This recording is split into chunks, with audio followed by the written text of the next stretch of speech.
Assalamualaikum warahmatullahi wabarakatuh.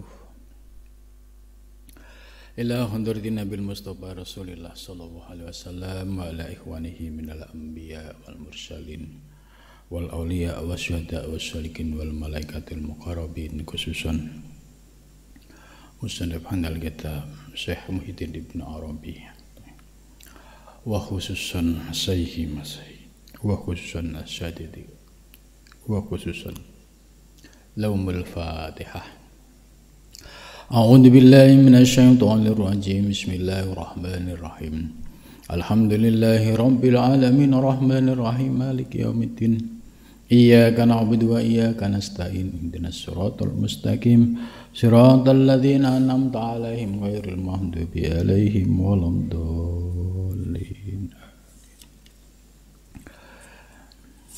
Bismillahirrahmanirrahim.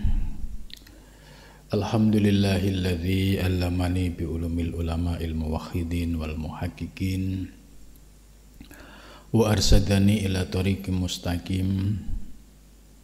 Wassalatu wassalamu ala sayyidil wujud wal arwah nabiyyina Muhammadin sallallahu alaihi wasallam alladzi jaa bisyari'ah wa tariqah wal haqiqah wal ma'rifah wa ala alihi wa sahbihi asma'in, amma ba'du. Rabbis shrahli sadri wa yassir li amri wa hlul 'uqdatam min lisani yafqahu qawli, amin ya rabbal alamin. Subhanaka la ilma lana illa ma 'allamtana innaka antal alimul hakim. La haula wa la quwata illa billahil aliyyil azim. Malam ini kita akan melanjutkan kajian kitab Al-Futuhat Al-Makkiyah, dilanjutkan dengan kitab Ad-Durrun Nafis. Pembahasan minggu yang lalu terkait dengan rahasia huruf, ya, simbol dalam Al-Quran, ya, seperti alif lam mim. Ternyata alif lam mim ini, ya, di Al-Quran ada di beberapa surat, ya, seperti Al-Baqarah, Ali Imran, Yunus, Hud, Yusuf, Ibrahim, Al-Ankabut, Ar-Rum, Luqman, dan Sajdah. Pada minggu yang lalu sudah disampaikan, dijelaskan terkait makna asror di balik alif lam mim. Alif lam mimnya ini, ya, terkait dengan surat Ar-Rum yang ada pada surat Ar-Rum. Menurut Syekh Ibnu Arabi, Syekh Muhyiddin Ibnu Arabi, bahwa alif lam mim, alifnya itu isyarah ila tauhid.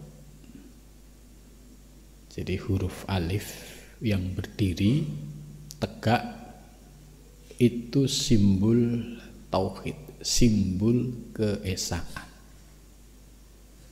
Artinya, ya, tidak ada yang wujud di alam semesta, ya, kecuali madharullah. Alif dalam alif lam mim memiliki makna sebagai isyarah dari tauhid, yaitu keesaan Allah Subhanahu wa ta'ala. Kemudian mimnya memiliki makna al-mulk, yaitu raja yang mengatur alam semesta, la yahlik, yang tidak pernah akan runtuh, akan sirna, akan hancur. Ya, selain Allah pasti hancur dan sirna. Kullu man 'alaiha fan.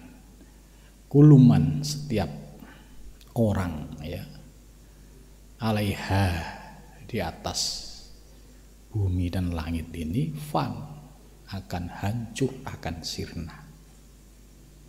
Wa yabqa, dan kekal, wajhu rabbika dzul jalali wal ikram. Wajhu rabbika, yaitu ya zat Tuhanmu yang maha agung dan mulia. Dari penjelasan ini kita sudah bisa memahami makna simbol dari alif lam. Kemudian lamnya apa? Lamnya ini ternyata menarik. Wallamu bainahuma wasitoh litakuna robitoh bainahuma. Lam ini sebagai wasitoh, perantara. Ya, seperti kalau kita jelaskan ya dari proses kejadian alam semesta termasuk diri kita. Sebelum ada alam semesta, ya, yang ada hanya Allah. Kemudian Allah berkehendak, ya, ini an-u'raf fa khalaqtul khalqa fa biya'rifuni. Aku ciptakan makhluk, aku ingin dikenal, gitu. Maka denganku Allah, mereka mengenalku, gitu. Jadi proses tajalli wujud alam semesta ini yang disebut dengan istilah madhar, majla, ya, wujud alam semesta ini sebagai wadah untuk mengenal Allah Subhanahu wa ta'ala. Jadi kalau ada orang yang sudah menyaksikan wujud alam semesta beserta seisinya, masih menanyakan Tuhan di mana, ya, ini pertanda pemahaman tauhidnya masih mentah. Ya, apalagi kalau ditanya Tuhan di mana, di atas, Tuhan di mana, di surga. Padahal ya Allah tidak bertempat pada satu tempat. Nah, ini yang harus dipahami dari sisi pemahaman akidah Asy'ariyah. Nah, lam ini menarik. Lam ini sebagai wasitoh. Jadi alam semesta ini sebagai wasitoh, perantara, pengenal. Kita bisa mengenal Allah, bisa mentauhidkan Allah, ya karena ada wujud madhar alam semesta. Alam semesta ini setelah direnungi, dipikiri, ya, dihayati secara mendalam, termasuk diri kita, ini yang paling gampang, diri kita direnungi, ya, dulu kita tidak ada menjadi ada, dulu sebelum ada kita di mana, gitu. Maka ketika sudah wujud fisik di alam semesta ini yang disebut sebagai wasitoh, perantara. Dan juga sebagai robitoh, ya, robitoh itu yaitu penyambung, keterkaitan, ya, seperti wujud diri kita, makhluk yang disebut manusia, ya, seperti saya, ya, sebagai contoh, saya bisa nyata di dunia ini, ya, itu yang mengadakan dan menghendaki adalah Allah Subhanahu wa ta'ala.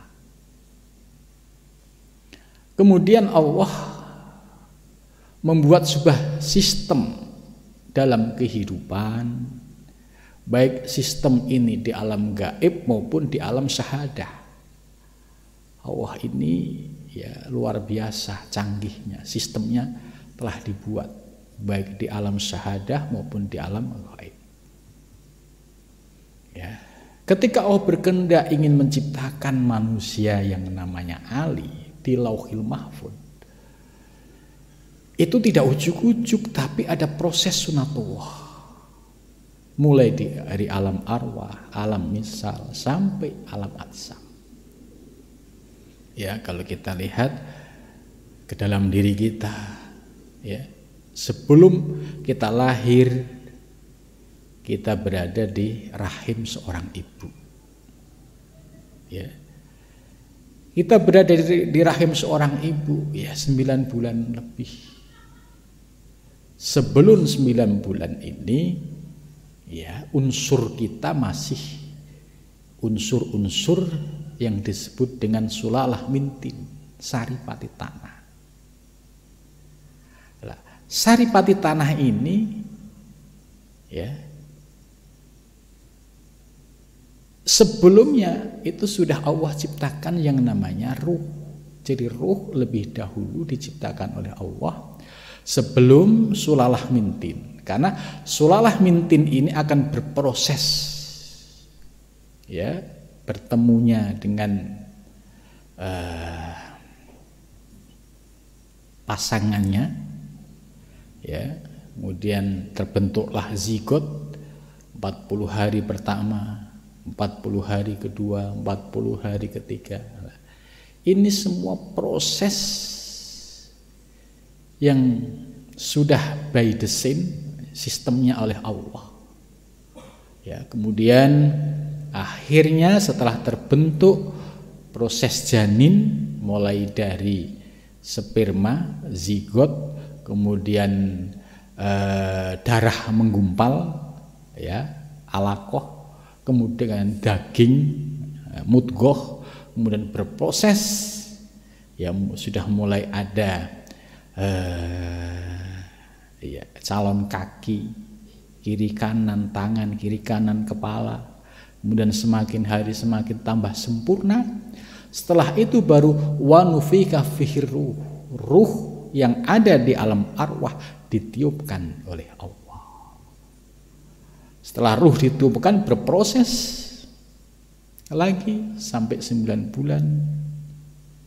Maka kalau ada tradisi 7 bulanan, ini dalam rangka mendoakan, ya, mendoakan si janin ini, ya, mudah-mudahan nanti lahirnya dalam keadaan sehat walafiat, ibunya maupun anaknya, kemudian nanti menjadi anak soleh dan solehah. Doa boleh-boleh saja, karena doa ini sangat dianjurkan, ya. Kemudian setelah 9 bulan baru lahirlah kita di alam semesta. Lah, kelahiran kita di alam semesta ini disebut sebagai wasitoh, perantara kita dengan wujud fisik jasmani kita. Akhirnya kita bisa mengenal Allah. Oh iya ya, di dalam diri kita ini ada unsur jasmani yang berupa kulit, daging, kemudian tulang, ada sumsum, ya. Unsurnya dari apa? Air, api, angin, tanah. Kemudian di dalam diri kita juga ada nafsu. Ada yang tercela seperti amarah lawamah, ada yang terpuji, nafsu mulhimah, nafsu sawiyah, dan nafsu mutmainnah. Ada juga di dalam diri kita itu ruh yang menghidupkan diri kita, dan ruh itu min amri Rabbi.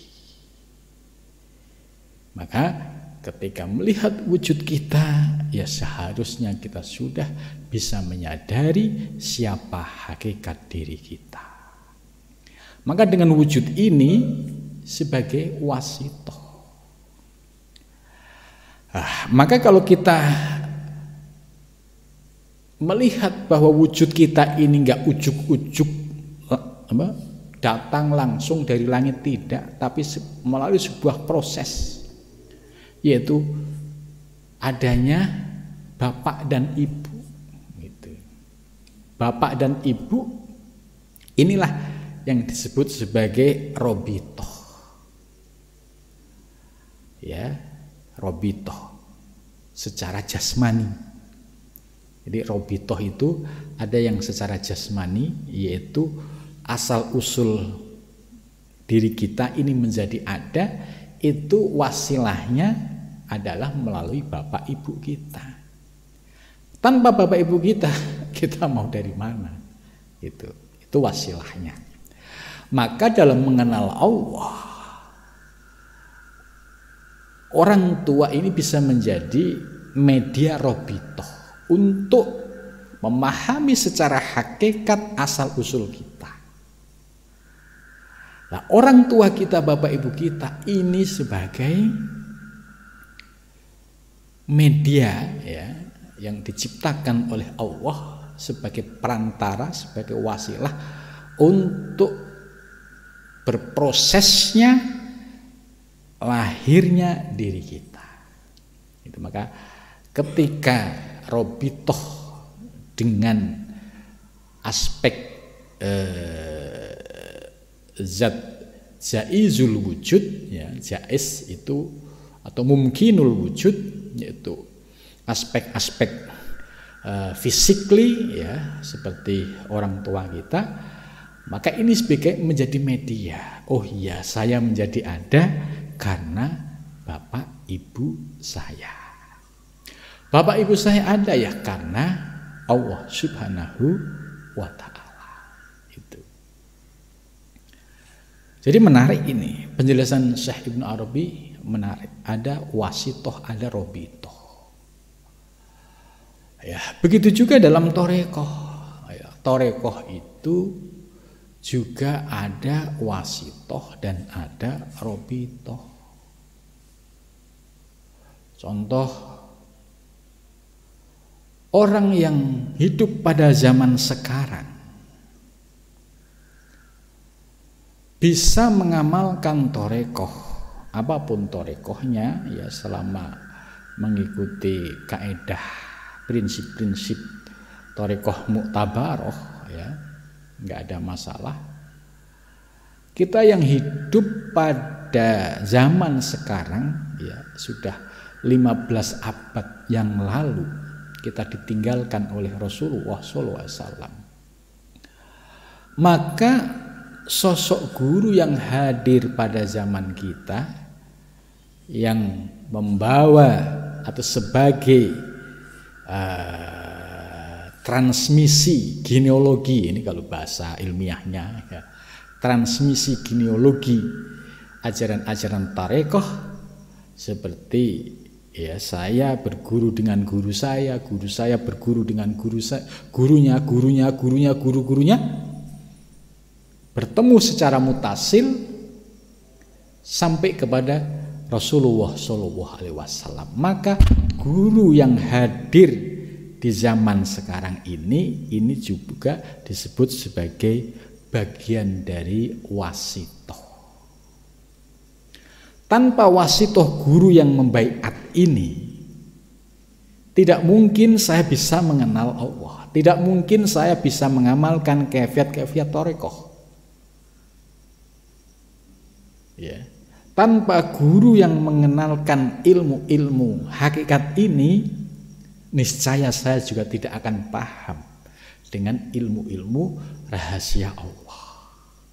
Maka perwujudan-perwujudan para guru-guru rohani ini, ya, bisa menjadi bagian daripada wasitoh. Ya, wasitoh. Kemudian litakuna robitoh. Nah, sekarang kita posisikan beliau sebagai robitoh. Dalam thariqah, ya, itu ada ajaran yang disebut dengan robitoh, yaitu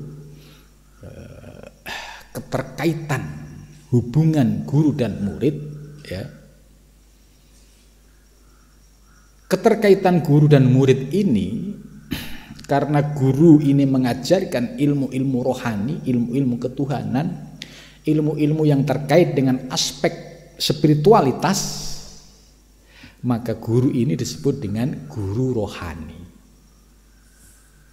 Sedangkan bapak ibu kita yang tadi juga disebut sebagai wasitoh dan juga bisa diposisikan sebagai robitoh secara jasmani. Jadi bapak ibu kita masuk dalam pengertian sebagai jaizul wujud atau mumkinul wujud, ya, ada dua posisi sebagai robitoh dan wasitoh. Wasitohnya ya beliau sebagai wasilah lahirnya diri saya, wujudnya diri saya. Tidak mungkin wujud kita ini langsung dari Lauhul Mahfuz turun blek, itu nggak mungkin. Tapi Allah sudah bikin sistem di alam gaib, proses dari alam qadim sampai berproses di alam kudus ini. Nah, ini juga bisa menjadi wasitoh dan juga robitoh. Posisi bapak ibu kita dipandang secara hakikatnya. Oh, wujud bapak ibu kita ya dulunya tidak ada, menjadi ada. Siapa yang mengadakan? Allah. Dipandang secara hakikatnya. Begitu juga yang aspek ruhani, ya. Kita mendapatkan kaifiat torekoh dari guru rohani.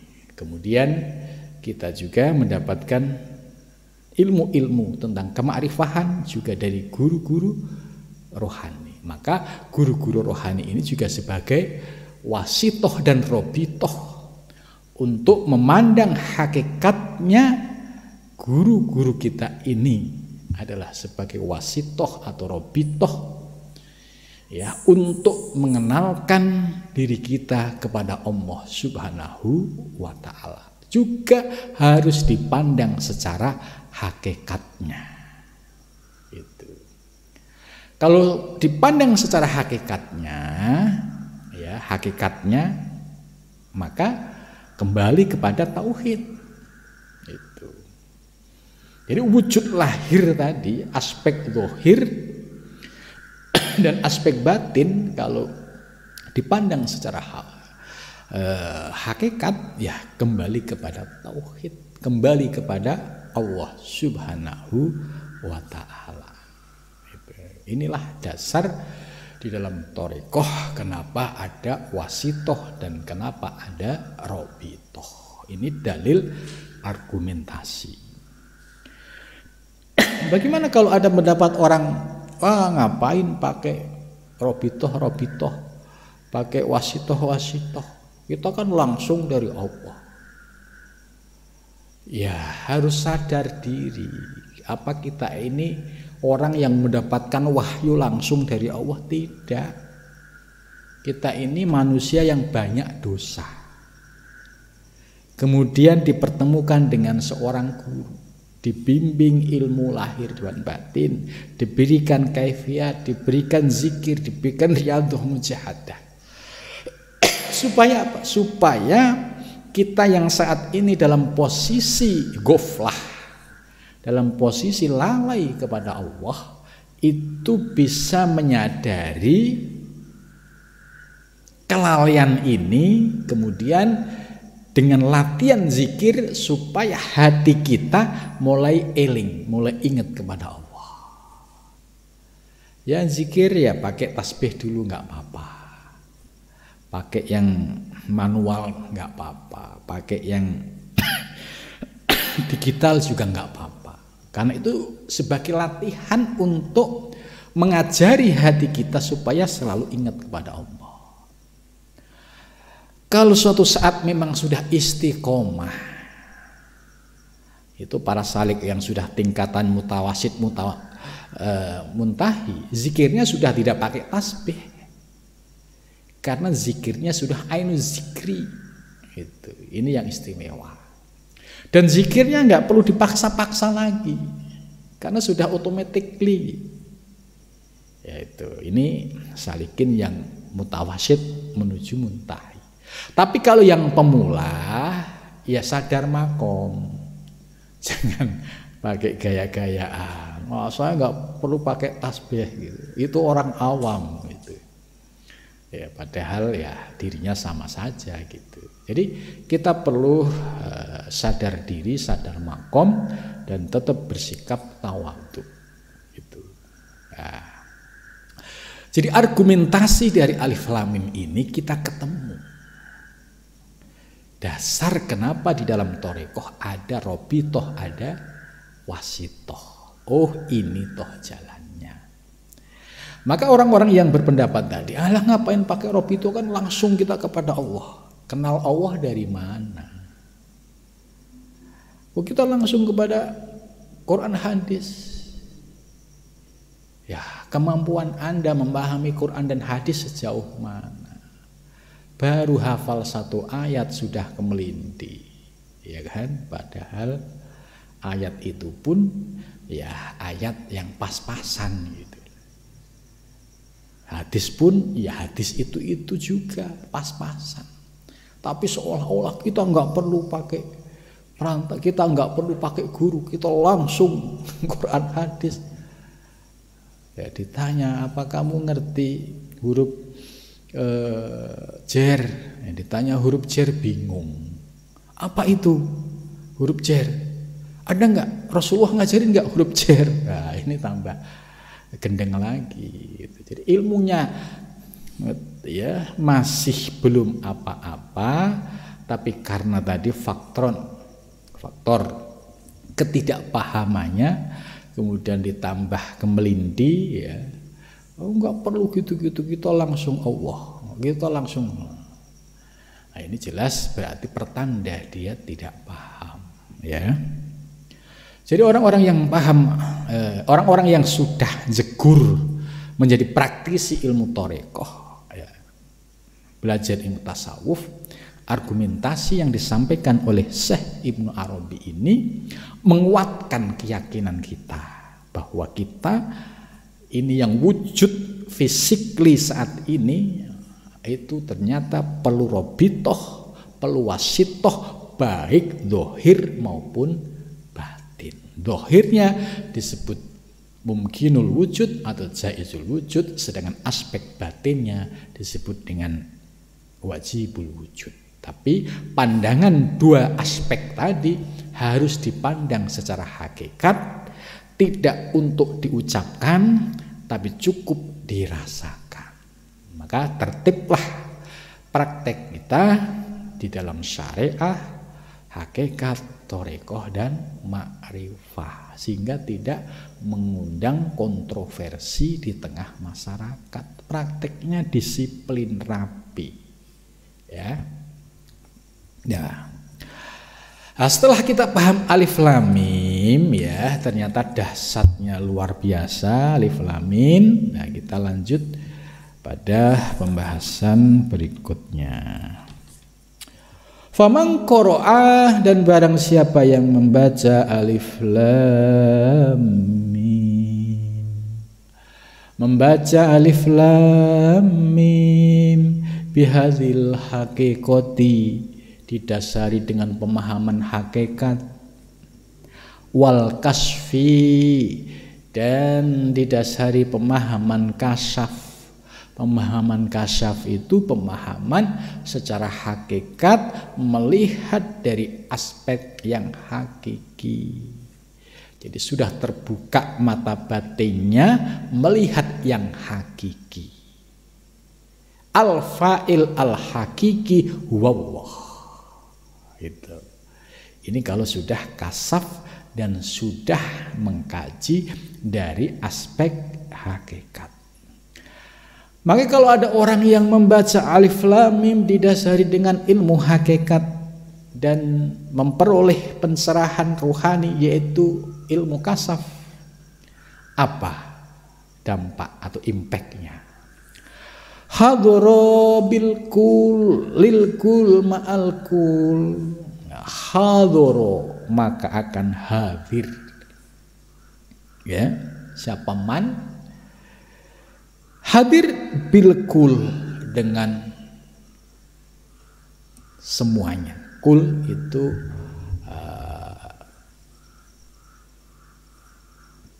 bimakna ya alam semesta dan seisinya, bilkul keseluruhannya.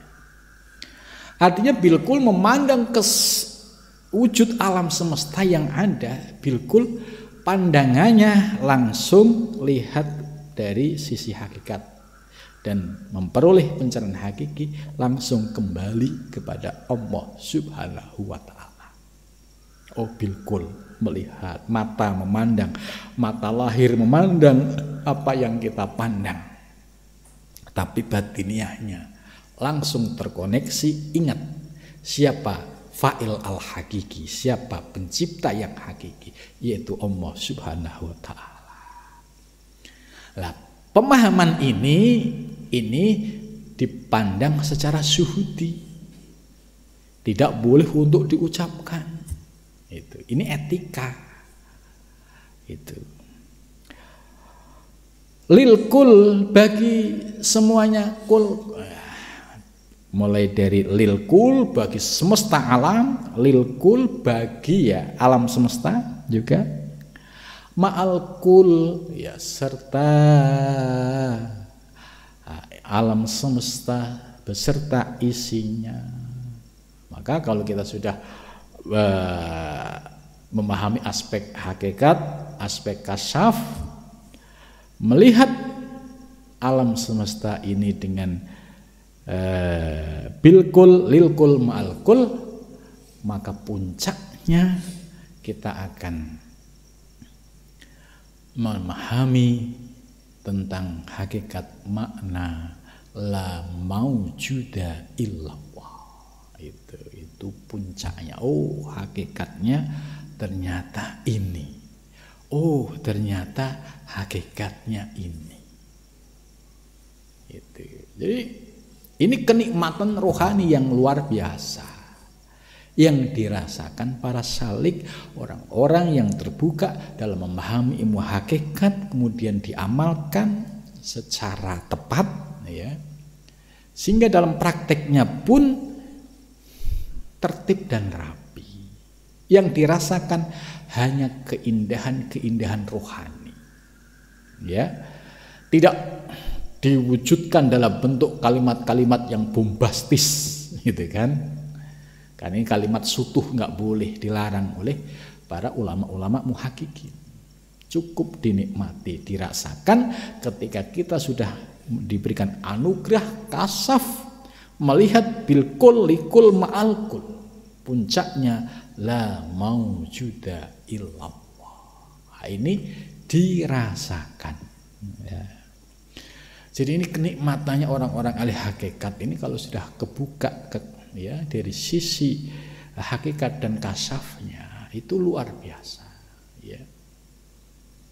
Nah, kemudian fala yabqa syai'un fi dzalikal waqti illa yushhiduhu. Maka ketika sudah bilkul, lilkul, ma'alkul, ya, sudah tidak ada yang wujud di alam semesta keluar wujudnya, maka tidak ada tersisa sedikit pun sesuatu selain Allah, nggak ada. Melihat barang-barang semua kembali kepada Allah, karena ya memang Allah yang mengadakan. Coba kita lihat di alam semesta ini, apakah ada wujud yang ada selain diadakan oleh Allah? Ya, sekalipun dalam prosesnya itu melalui tangan-tangan manusia. Tapi sekalipun melalui tangan-tangan manusia, tapi hakikatnya pun juga dari Allah. Coba kalau manusianya ini tidak dikasih ruh, apa kira-kira bisa berbuat sesuatu? Tidak mungkin. Ini manusia akalnya, ya, nggak ada ruhnya, ya nggak bisa berjalan dengan berfungsi dengan baik. Maka akhirnya, oh ya, kembali kepada Allah Subhanahu wa ta'ala. Itu, aduh, ini kalau mendapatkan anugerah kebuka, kefutuh, memahami ini nikmatnya luar biasa, ya.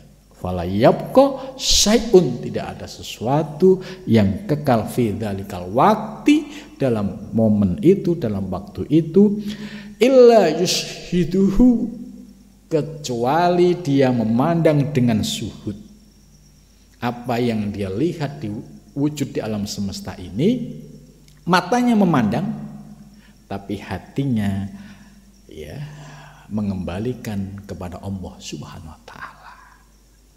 Ini yang disebut illa yushhidu, kecuali dia memandang, menyaksikan kepada Allah Subhanahu wa taala.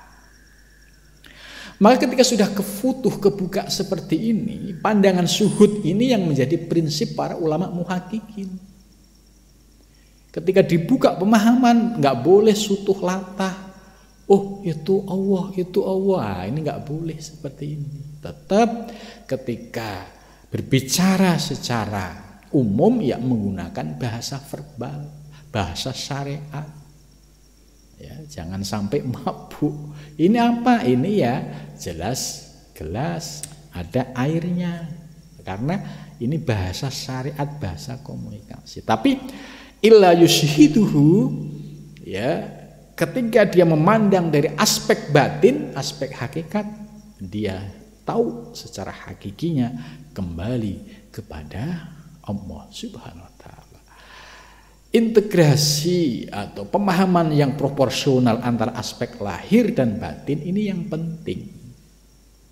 Karena banyak sekali orang yang belajar ilmu hakikat akhirnya mabuk nggak karuan. Kenapa ya? Karena nggak tertib, menimbulkan masalah di lingkungannya. Kenapa ya? Karena nggak tertib. Kenapa nggak tertib? Mungkin dulu ngajinya ngantuk, atau pengen dilihat dia hebat, gitu. Padahal belum paham ilmunya. Nah, ini pentingnya memahami ilmu hakikat secara utuh, sehingga ketika utuh maka prakteknya pun kita bisa proporsional, ya. Jadi ini nikmatnya ngaji Al-Futuhat ini luar biasa ini.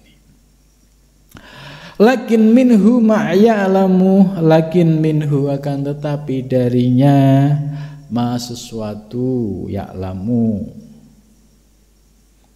yu'lamu yang diketahui, wa minhu dan darinya ma la yu'lam. Nah, jadi semua bersumber dari Allah. Ada yang dapat diketahui, ada yang tidak. Alimus syirri, Allah yang mengetahui hal-hal yang sifat rahasia, dan Allah juga mengetahui yang sifatnya zahir. Fatanazzah, nah, ini pemahaman yang cukup bagus. Fatanazzah al-alif an qiyamil harokah. Nah, ini dalam memahami alif lam mim tadi, alif sebagai simbol dari ketauhidan. Simbol ketauhidan itu ya artinya alif itu berdiri tegak sebagai simbol sifat qayyumiyahnya Allah. Allah itu ya berdiri sendiri, tidak membutuhkan selain Allah. Ya, di balik simbol alif ini ya, menunjukkan keesaan. Keesaan itu ya hakikatnya ya segala wujud di alam semesta ini ya kembali kepada Allah Subhanahu wa taala. Maka fatanazzah alif an qiyamil harokah, dalam memahami alif sebagai simbol dari ketauhidan tadi harus dipahami secara tanzih. Tanzih itu maha suci Allah, tetap dalam posisi menyucikan Allah. Ya, ini ya sesuai dengan ajaran akidah Asy'ariyah. Ya. Saya ulang lagi. Alif sebagai simbol ketauhidan. Ya, artinya semua yang wujud dari di alam semesta ini kembali kepada Allah. Tapi dalam memahami alif sebagai simbol ketauhidan harus dipahami secara tanzih. Tanzih itu apa? Yaitu menjaga sifat kemahasucian Allah. Jadi dijaga sifat kemahasucian Allah. Allah yang memiliki sifat apa? Sifat qidam, baqo, mukhalafatul lil hawadisi, qiyamu binafsi wahdaniyah. Ini yang disebut sifat salbiyah. Ini harus dijaga. Karena Allah bersifat qadim, ya. Allah bersifat suci, selain Allah tidak memiliki sifat ini. Nah, ini yang disebut memposisikan alif dengan tanzih. Tanzih itu menjaga kemahasucian Allah. Jangan sampai kemahasucian Allah ini dipahami secara tidak tepat sehingga dicampur aduk. Campur aduk itu maksudnya karena setelah dia paham hakikat wujud alam semesta ini juga kembali kepada Allah. Allah lah juga yang menciptakan alam semesta. Alam semesta ini juga kembali kepada Allah. Kemudian muncul pemahaman, oh berarti wujud alam semesta ini juga Allah. Lah ini namanya tidak tanzih, tidak menjaga kemahasucian Allah. Kenapa demikian? Karena wujud makhluk ini wujud hudus, wujud baru. Wujud hudus ini wujud yang dhaif, yang lemah. Sementara Allah maha suci, maha kuat dan tak terbatas. Maka ketika memposisikan antara Allah yang bersifat tanjih maha suci dengan makhluk, ya sebagai makhluk yang baru, ya, maka jangan sampai dicampur aduk. Dicampur aduk itu maksudnya seperti pemahaman, oh ya kalau begitu berarti ini semua yang ada ini Allah semua. Nah, ini yang salah. Sebab sama saja wujud makhluk yang baru, ya sekalipun ini diciptakan oleh Allah, tetap dia makhluk. Dia tasbih. Harus dijaga dengan zat penciptanya, al-khaliqnya yang bersifat tanzih. Nah, disinilah posisi Syekh Ibnu Arabi dalam memahami hakikat ternyata tertib dan rapi, tetap berpegang pada Asy'ariyah, yaitu menjaga tanzihnya Allah. Tidak dicampur aduk, tidak diilhadkan, ya. Maka di Al-Qur'an itu dilarang. Wa darul ladzina yulhiduna Allah. Tinggalkan orang-orang yang memiliki pemahaman ilhad, campur aduk, panteistik, yang menganggap oh, alam ini juga Allah. Nah, ini salah.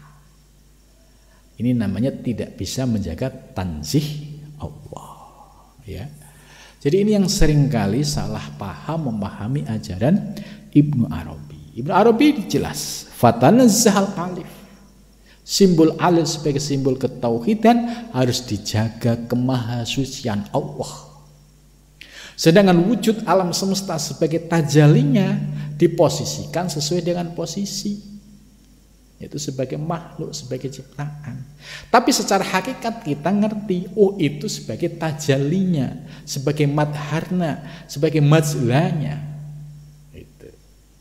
Nah, di sini kalau kita bisa memahami secara tepat, terintegrasi dengan baik, proporsional, maka ini ajaran yang hak, yang sesuai dengan ajaran Syekh Muhyiddin Ibnu Arabi. Jadi tertib di dalam memahami antara hakikat dan syariat. Ya. Fatanazzal alif an qiyamil harokat. Ya. Alif harus disucikan dari seluruh gerakan sebagai simbol dari wujud-wujud baru. Itu.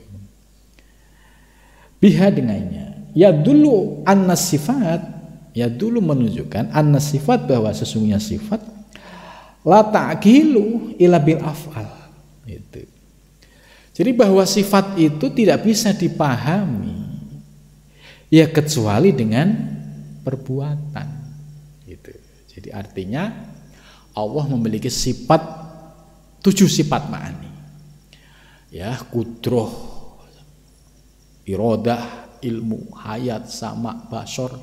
Ini sifat ma'ani. Kudroh, irodah ini. Ini potensi. ini belum nampak wujudnya, tapi menunjukkan sebagai potensi yang dimiliki oleh Allah.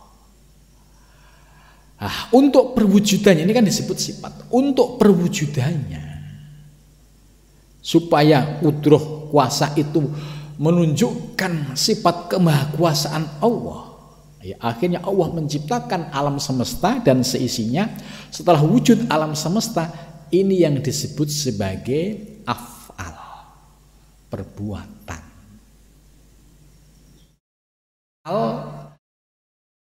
Realisasi dari sifat ma'ani yang disebut af'al, perbuatan. Nah, ini ya tidak bisa lepas dari yang disebut dengan sifat. Maka wujud yang nyata itu sebagai af'al. Nah, kalau dalam bahasa sifat wajib 20, kudroh itu ma'ani, kemudian perwujudan dari sifat kudroh qadiron itu maknawiyah.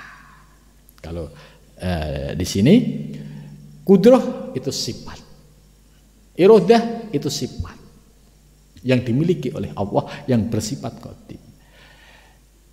Kemudian diciptakanlah alam semesta seisinya.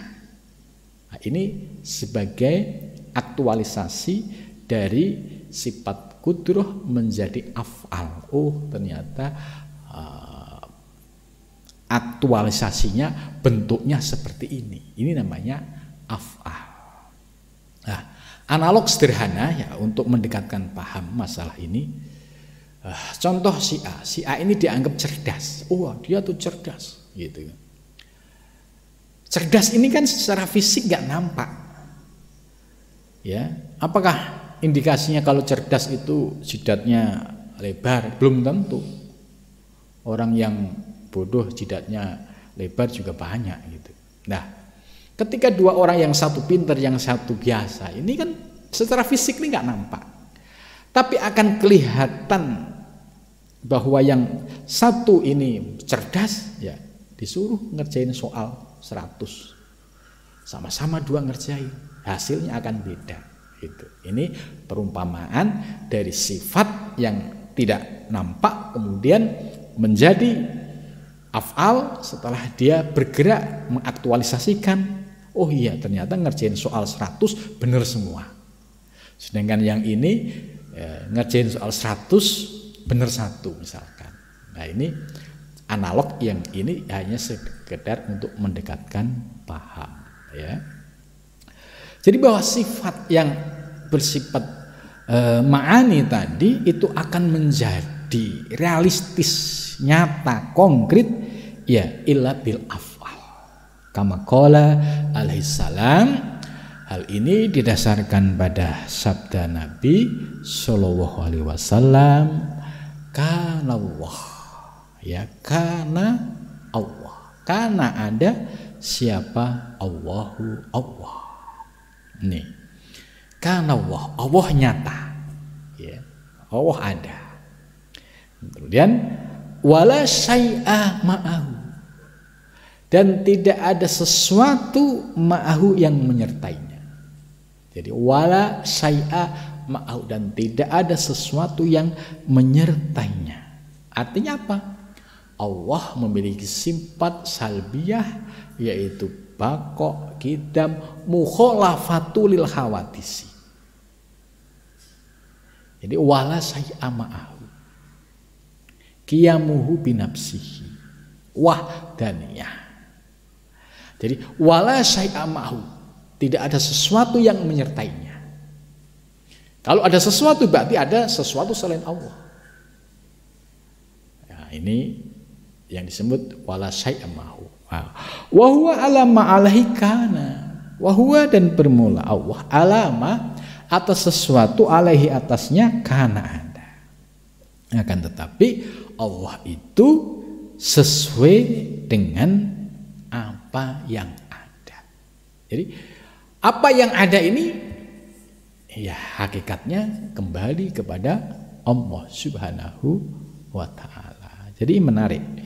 Kanallahu wala syai'a ma'ahu wa huwa alama alaihi kana, wa huwa alama alaihi kana. Ini hadis Nabi yang menjadi rujukan ulama-ulama muhaqqiqin.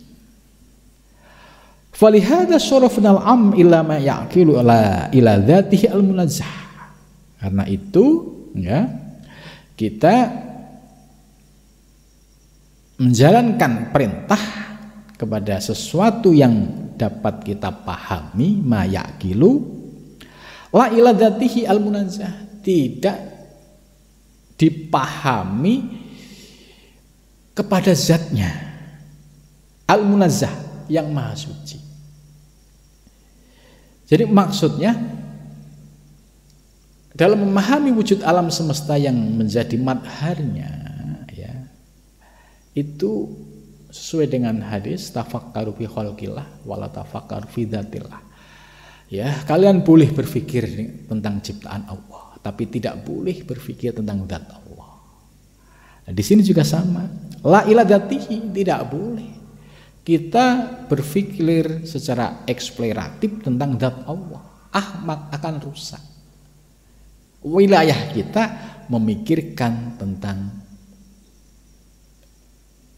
makhluk ciptaan Allah. Oh, ternyata sebagaimana penjelasan di awal tadi ya, oh hakikatnya kembali kepada Allah Subhanahu wa taala. Jadi aspek objek wujud alam semesta boleh untuk dijadikan sebagai media mengenal Allah. La ila dzatihi al-munazzah, tidak kepada zat Allah yang maha suci.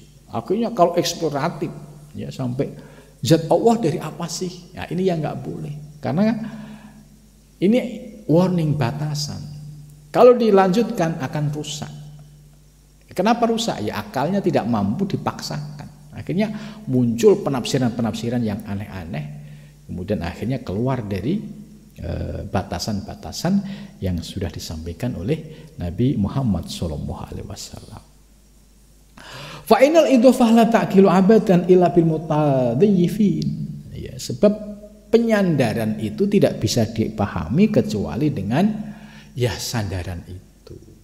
Contoh ya, kalau kita melihat wujud alam semesta ini ya, ini kan wujud dohir yang nampak di hadapan kita. Kalau kita kaji dari sisi hakikat, dieksplor, ketemu, oh dulu ini tidak ada menjadi ada, Allah yang mengadakan.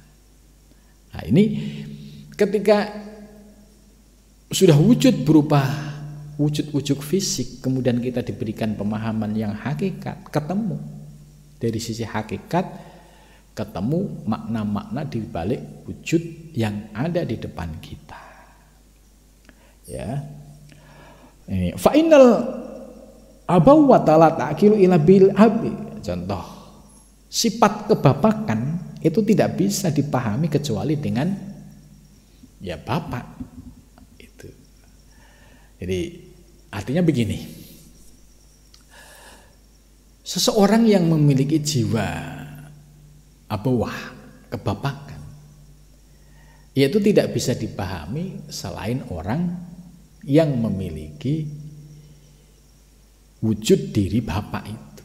Contoh bagaimana kasih sayang seorang bapak kepada anak. Nah, tentu bapak dan ibu memiliki karakter yang berbeda, tapi keduanya sebagai kesempurnaan. Contoh, kalau bapak misalkan agak tegas kepada anaknya yang misalkan tidak males-malesan sholat, seorang bapak itu tegas karena dia punya tanggung jawab di hadapan Allah. Ya, kalau sampai anaknya nanti gak sholat, itu ya orang tua yang akan diseret di akhirat. Maka orang tua punya tanggung jawab tegas, gak sholat ya bisa dengan cara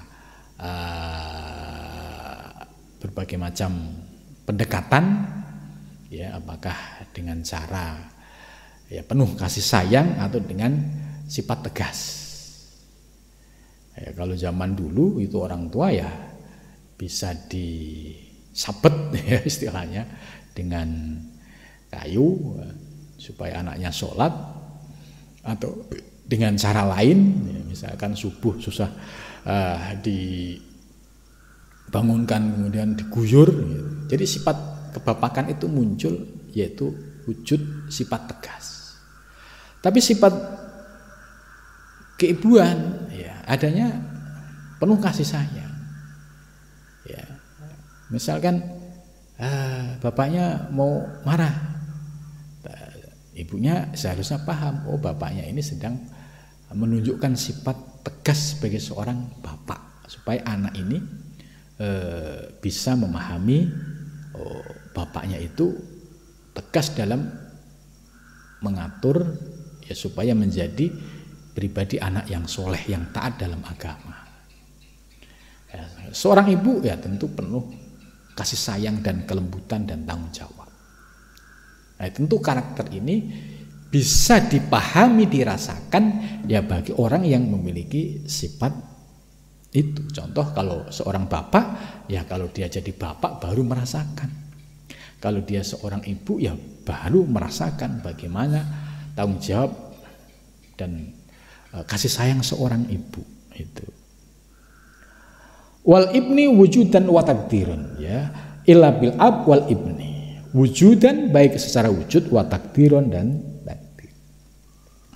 Wa kadzalika dan begitu juga al malik, al malik raja, wal khaliq dan pencipta, wal bari ya dan yang mengadakan, yang mengatur, al musawwir yang mengatur rupa, wa jami'ul asma dan semua nama, allati tatlubul alam bihaqaiha yang menuntut kepada alam bihaqaiha dari aspek hakikatnya ya. Jadi penjelasan yang disampaikan oleh Syekh Ibnu Arabi ini ya cukup mencerahkan kepada kita ya, bahwa dengan membahas rahasia di balik alif lam mim ini ternyata sangat terkait erat dengan pemahaman tauhid dan juga memahami wujud alam semesta ini sebagai wasitoh dan robitoh,